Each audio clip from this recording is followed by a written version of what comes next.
Thank you అందరికీ. అందరూ state కిందకి వస్తే ప్రోగ్రామ్ స్టార్ట్ అవుతుంది.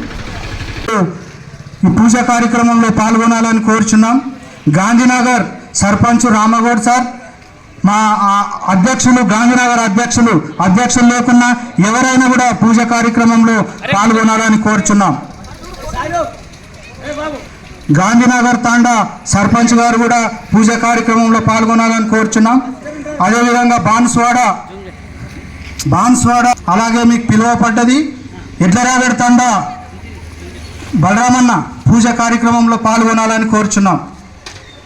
దామరిగిద్ద సర్పంచ్ హనుమంతన్న, శ్రీపతి అన్న అధ్యక్షులు, శ్రీపతి అన్న సర్పంచ్.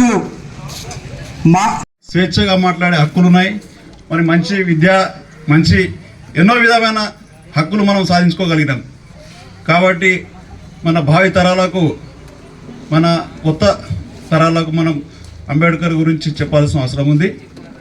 ఆయన ఆశయాలను మున్ముందు కూడా మనం కొనసాగించాలని కోరుతూ ముగిస్తున్నాం. గొప్ప విషయాలు.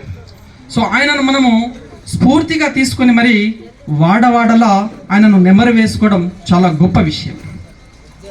సరే, ఆయన ఒక మానవతావాది, ఒక విద్యావేత్త, విద్యకు ఒక ప్రతీక. యాజ్ ఎ టీచర్గా నేను చెప్పేది ఏంటంటే, అంత గొప్ప మహనీయుడు కావడానికి కారణం ఏంటంటే ఒక ఎడ్యుకేషన్. ఆయన చేసినటువంటి ప్రపంచంలో లేనటువంటి డిగ్రీలు కూడా దాదాపు 32 డిగ్రీలు, విదేశీ డిగ్రీలు కూడా సంపాదించినటువంటి ఘనత అంబేద్కర్కు ఉంది. సో ప్రపంచంలో ఎవరికి లేనటువంటి డిగ్రీలు సంపాదించడం జరిగింది.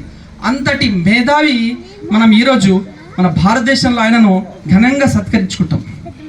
సో ఆయన యాక్చువల్గా ఒక విద్య అంటే మనం ఆయనను స్ఫూర్తిగా, నేటి విద్యార్థులు ఆయనను ఏ విధంగా స్ఫూర్తిగా తీసుకోవాలంటే, ఈ సమాజాన్ని రూపుమాపడానికి కావాల్సినటువంటి ఒక్క వేపని ఏది ఉందో అదే విద్య. ఎడ్యుకేషన్ గురించి మనకి ఇంపార్టెన్స్ ఇవ్వాలి.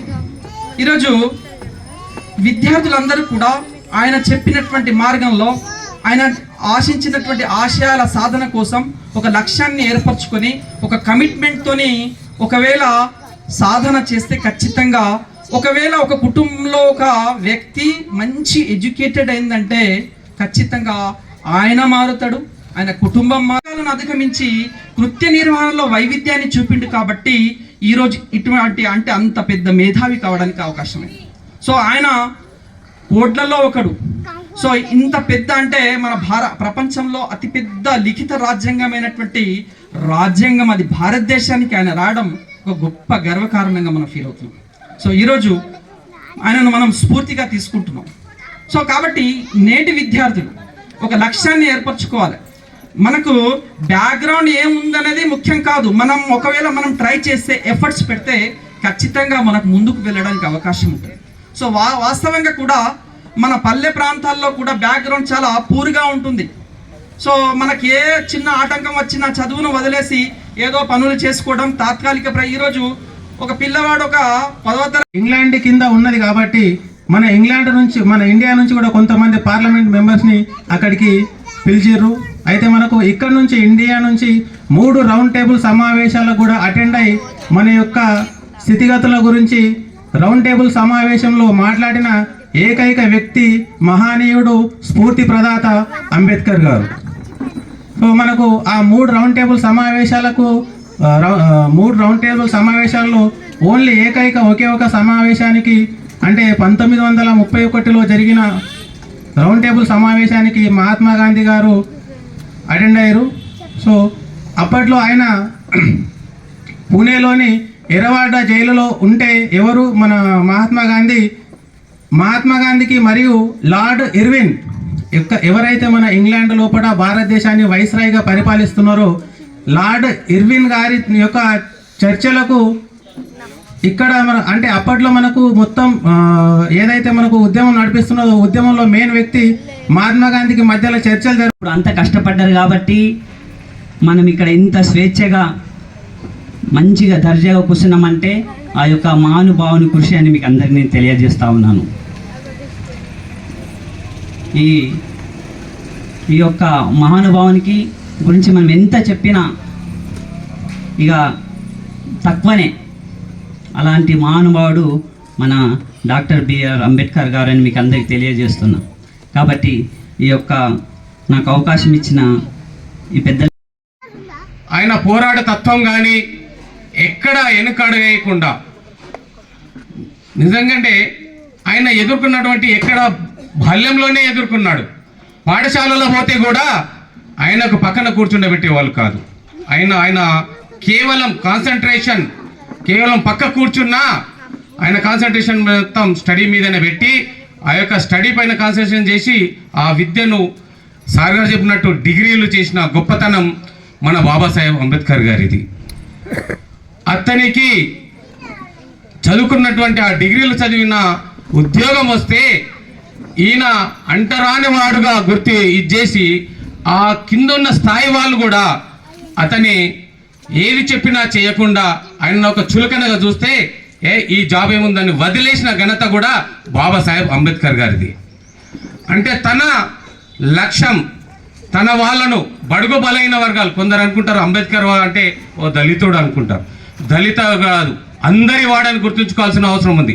ఎందుకంటే ఆయన రాజ్యాంగం రాయబట్టి ఈరోజు ఓసీలు కానీ బీసీలు కానీ ఎస్సీలు కానీ ఈ యొక్క వేదికపై కూర్చుంటున్నారు అంటే ఆయన రాసినటువంటి రాజ్యాంగం అని గుర్తు చేసుకోవాల్సిన అవసరం ఉంది. మీ అందరికీ ఒకటే చెప్తున్నాను, అంటరానితనం అనేది ఆనాడే పక్కకు పెట్టేశాం. ఇప్పుడు కలిసి ఉంటున్నాం.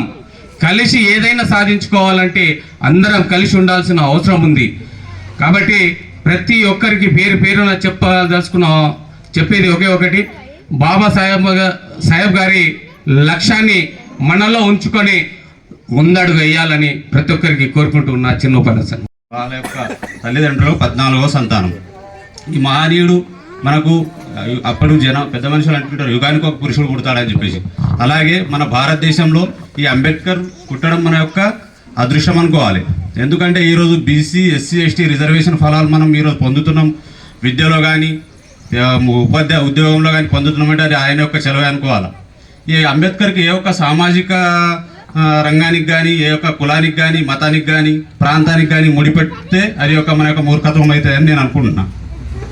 ఎందుకంటే ఆయన అపర మేధావి, బహుముఖ ప్రజ్ఞాశాలి. అప్పట్లోనే కొలంబియా యూనివర్సిటీ పిహెచ్డి పట్టా తీసుకున్న మహానుభావుడు. ఈయన యొక్క అడుగుజాడల్లో ఇప్పుడు ఈ రిజర్వేషన్ ఫలాలు అందుతున్నాయంటే ఆయన యొక్క చెలువే. ఈరోజు మనం రాజ్యాంగం, భారత రాజ్యాంగం మన ప్రపంచంలోనే గొప్ప రాజ్యాంగం.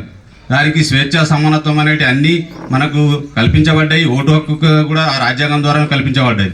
కాబట్టి అందరూ ఆయన యొక్క అడుగుజాడల్లో నడుస్తారని చెప్పేసి ఈ అవకాశం ఇచ్చిన పెద్దలందరూ ఇచ్చి ఆ రిజర్వేషన్ అనే ఒక పెద్ద ఆయుధాన్ని, తర్వాత ఓటు హక్కును కూడా మనకు ప్రసాదించిన పెద్ద గొప్ప వ్యక్తి మన అంబేద్కర్. ఆయనను ఇంకోసారి అందరికీ 135వ జయంతి అందరికీ పాల్గొని ఇంత పెద్ద ఎత్తున విజయవంతం చేసిన మా గ్రామ ప్రజలకు అందరికీ ధన్యవాదాలు. Thank you very much.